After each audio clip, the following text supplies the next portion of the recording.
प्रिय भैया बहनों, सभी के लिए वाणिज्य मेला पहला ही प्रयास था, इसलिए सबने बहुत अच्छा प्रदर्शन किया। इसके लिए आप सबको बधाई।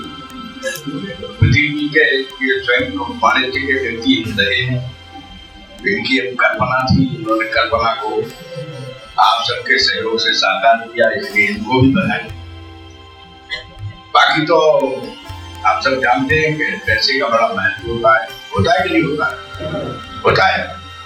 लक्ष्मी जी की जब आरती करते हैं तो शुरू में ये कहते हैं कि जब तुम नहीं होती है तुम्हारी घबराहट होती। पहले लक्ष्मी बोलते हैं, सरस्वती बाद में आती है। इसीलिए लक्ष्मी का बड़ा अपने जीवन में, व्यक्तिगत जीवन में, पारिवारिक जीवन में, राष्ट्र जीवन में बहुत महत्व है। और हमारे देश में अर्थ को बुरा नहीं माना गया, जो चतुर्विध पुरुषार्थ माने गए, धर्म अर्थ काम मोक्ष, तो अर्थ को हमारे यहाँ महत्व दिया चतुर्विध पुरुषार्थों में।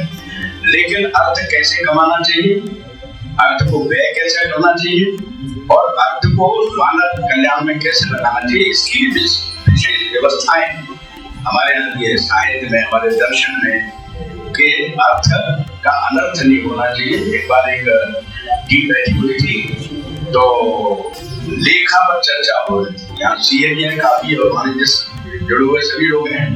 तो यह जो वाणिज्य है, यह वास्तव में किसी राष्ट्र जीवन के लिए वित्त का प्रबंधन है।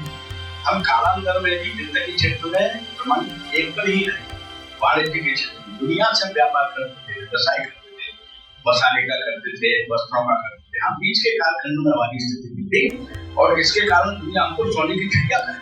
इसी के कारण कोई गरीब नहीं था इस देश में, कोई निरक्षर नहीं था इस देश के अंदर, कोई किसी प्रकार का भय समाज जीवन के अंदर नहीं था। और इसलिए अभी भी ठीक है, भयमुक्त समाज बनाना, तो उसके लिए सामर्थ्य ताकत चाहिए और आर्थिक दृष्टि से संपन्न राष्ट्र बनाना है। वाणिज्य का एक विजन है और उसकी व्यवस्था, कच्चे माल का उत्पादन और उस उत्पादन के आधार पर पक्के माल का निर्माण और दुनिया को देना, यही वाणिज्य की व्यवस्था है। लेकिन हमारे यहाँ काले धन को महत्व कारण नहीं था, ब्लैक मनी नहीं था। इसलिए इकोनॉमिक्स में एक सिद्धांत आया कि जो अच्छी मुद्रा होती है वो खराब मुद्रा के चलन में बाजार में आने से बाहर हो जाती है, खराब मुद्रा अच्छी मुद्रा को चलन से बाहर नहीं।